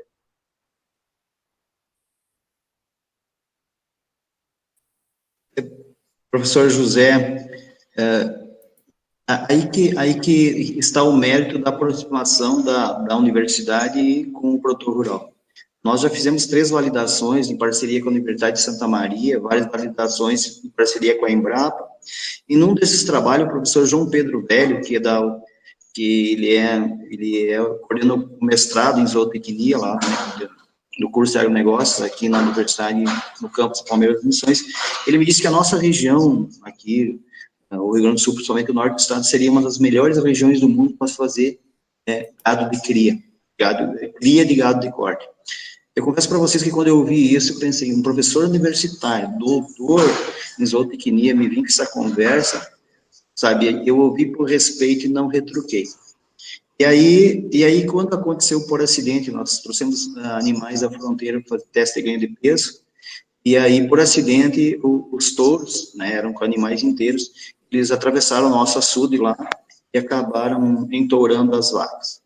E aí eram 50 novilhas, que era para engorda, e ela tinha uma base Nelore, e eu me permiti, a partir disso, eu vou acreditar no que o professor falou, já estava adiantado de que queria, o frigorífico não queria mesmo, e eu disse, vou me permitir fazer.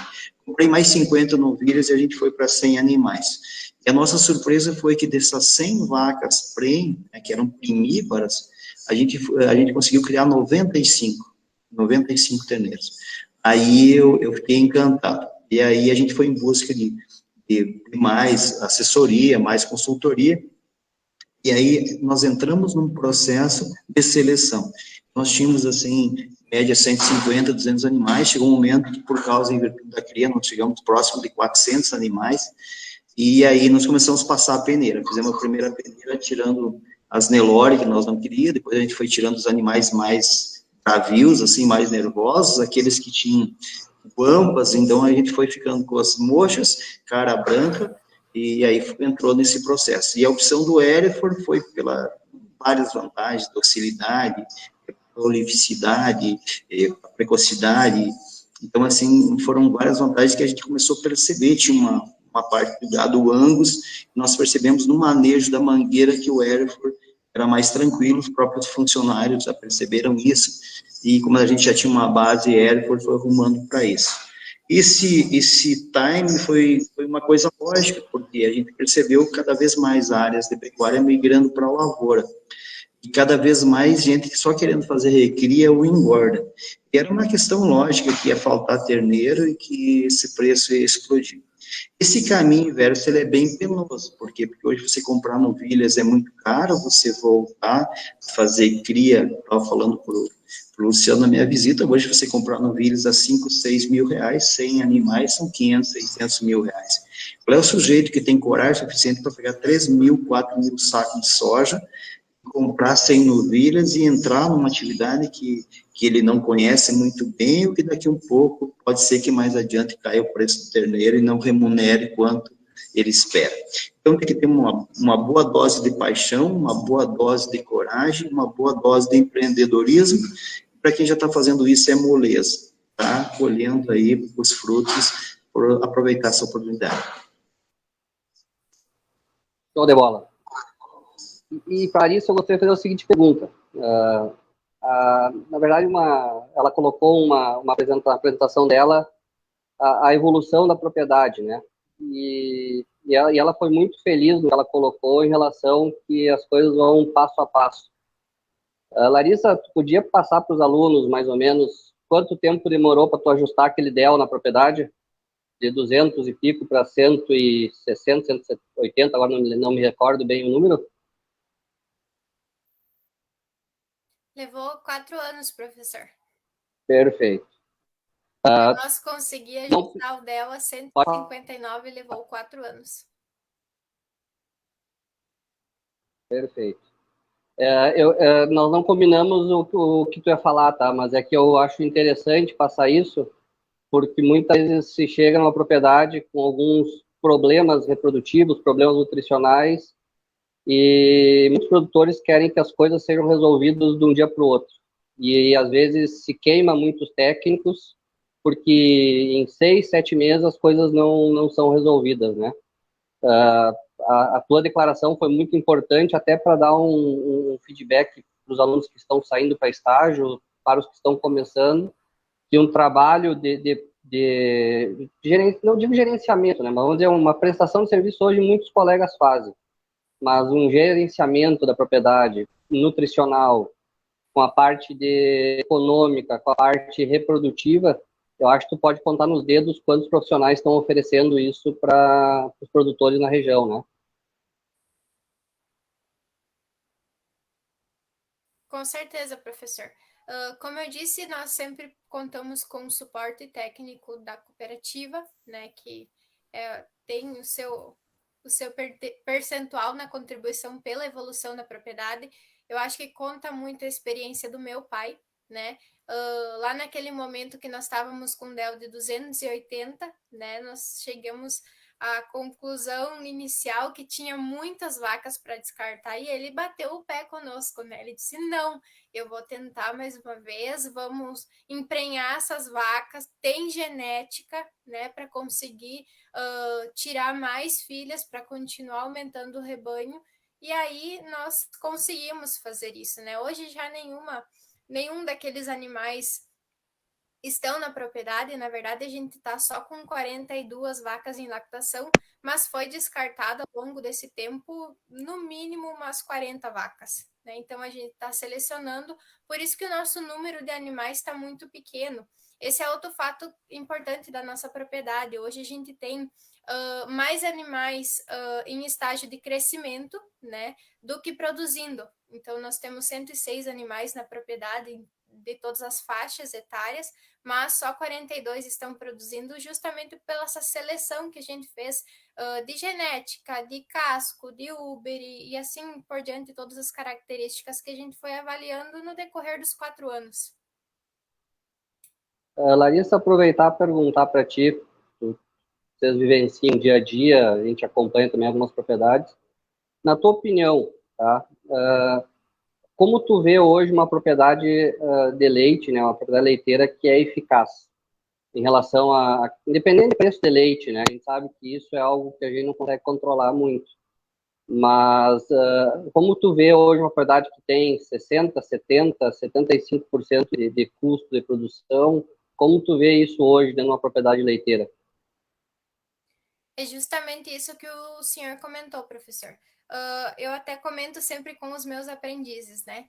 A gente não coloca preço no nosso produto e os insumos, como você comentou, geralmente são mais caros. Então, eu acho que o nosso papel é estar sempre de olho nos custos, né? Tem que ter um olhar mais atento, foi comentado antes de tabelas financeiras, né? A gente sempre fica meio.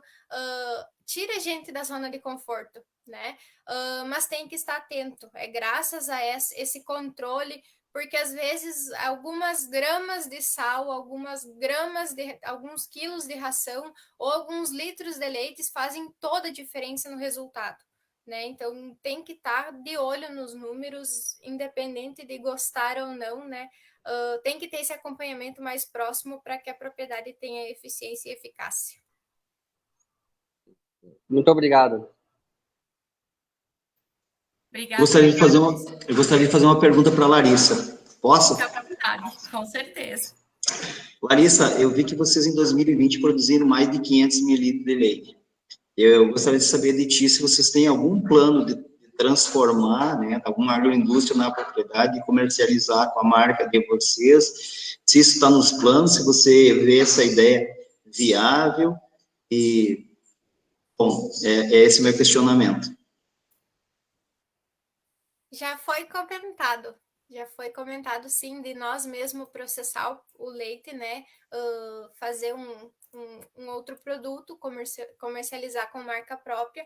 Hoje não é viável ainda para nós, né? Acredito que talvez no futuro, mas no momento a gente vai continuar assim, né? De acordo com as nossas estruturas. Se comenta também, né, em mudar de sistema de produção, compost, freestyle e assim por diante, nós vamos manter enquanto as nossas estruturas terem suporte, né, para a nossa realidade. Eu acho que não é momento de se aventurar agora. E também, né, não descarta a possibilidade, assim como o senhor falou, de talvez no futuro realmente dar uma sequência ao produto, mas não, nesse momento ainda não é nosso propósito. Obrigado, Larissa. Nós temos aqui mais comentários. Nós temos o Joel da Silva Oliveira, que ele nos traz uma contribuição.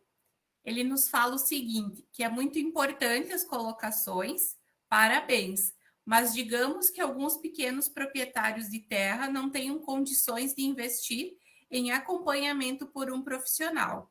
Nesse caso, podem até ter vontade de transformar uma propriedade, mas fica complicado. Seria interessante um programa de acompanhamento pela universidade em apoio a estes, une participações dos alunos com a função social da universidade. Com certeza, né? A universidade ela está com alguns projetos. A pandemia no passado ela acabou nos trancando, nos travando em muitas ações.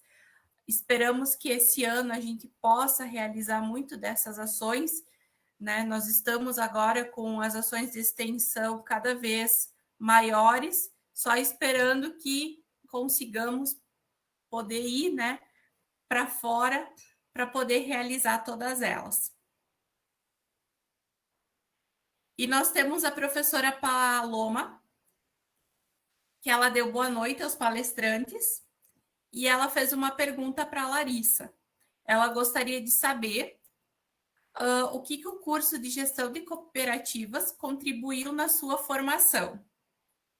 E ela também parabenizou os dois pelas informações e a experiência repassada. Desejou sucesso. Muito obrigada pela pergunta. Bom, Como eu disse antes, né, anteriormente, o curso de gestão de cooperativas foi o meu primeiro passo, né? A nossa turma de gestão foi a primeira e nós éramos conhecidos na faculdade pelos colonos da gestão, né? Porque era uma turma de produtores, né? Meus colegas tinham um pezinho no campo e aí nós mesmos nós motivávamos os nossos professores que também nos trouxessem conhecimentos que fossem mais voltados à nossa realidade. Então, a gente conseguiu direcionar um pouquinho as nossas aulas e, claro, se você consegue administrar e fazer a gestão de uma cooperativa onde tem muitas pessoas, né, onde tem muitos associados, muitos donos, você vai sair capaz, né, de administrar, de fazer a gestão numa propriedade familiar, onde você tem as pessoas da sua família com um objetivo em comum de ter o sucesso, de alcançar o sucesso do empreendimento, né? Então, a construção junto ao curso foi muito grande, foi o que abriu as portas para mim, me motivou ainda mais e me instigou a ter mais interesse pelo conhecimento, tanto é que eu não parei, né? Busquei o mestrado, mas com certeza sou muito grata ao CESURG, né?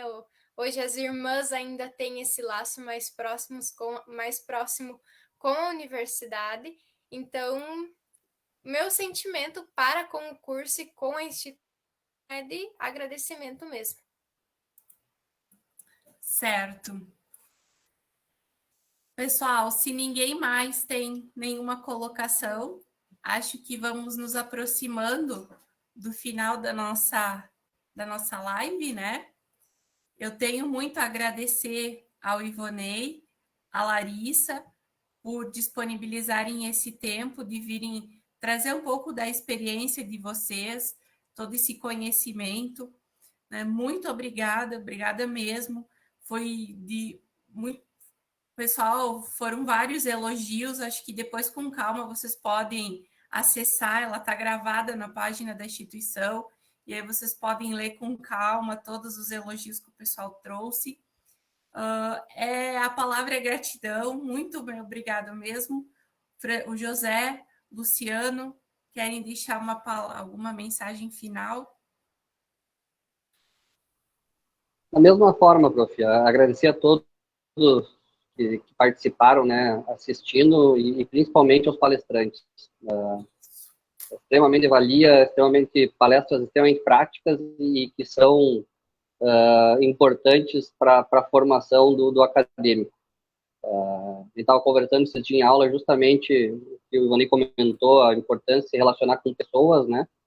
E fora isso, a importância de se pensar já numa sucessão, porque a gente vê muitos alunos saindo, buscando coisas fora e muitas vezes o sucesso pode estar dentro da propriedade, né? Então, agradeço aos dois palestrantes pela disponibilidade e pela noite que nos proporcionaram. Da mesma forma, só tenho a agradecer, dizer que foi, com certeza, um momento de muita aprendizagem. Acho que todo mundo vai, a partir de agora, olhar para as oportunidades que tem no dia a dia, entender que tem uma margem de 10% não é brincadeira, né? Entender que fazer indicadores, como a Larissa colocou aqui, é fundamental. E nós, como professores, eu acho que o nosso grande papel é isso, é aproximar, né, os alunos desta realidade que está ali fora. Cada vez mais virtual, mas não, nós precisamos saber o nome dos produtores, precisamos saber, conhecer e estar presente no dia a dia do agricultor, porque é lá que a mágica acontece. E só tenho a agradecer, assim que eu passar aí para o Boa Vista de novo, quero te deixar uma lembrança do CESURG também, para que você possa sempre lembrar aqui da nossa instituição e dizer que as portas estão abertas. Vou fazer a visita dessa vez, sei que o professor Paulo já tinha prometido, né, professores, vamos prometer nós também agora, né? Em breve aí a gente faz uma visita para você conhecer aqui também. Sucesso a vocês, Larissa, parabéns pelo trabalho, um grande abraço para toda a sua família, da mesma forma, Ivonei, Obrigado a você e também a Marcele aí que está te acompanhando e toda a família que eu sei que está na expectativa aí. Um grande abraço e até a próxima oportunidade.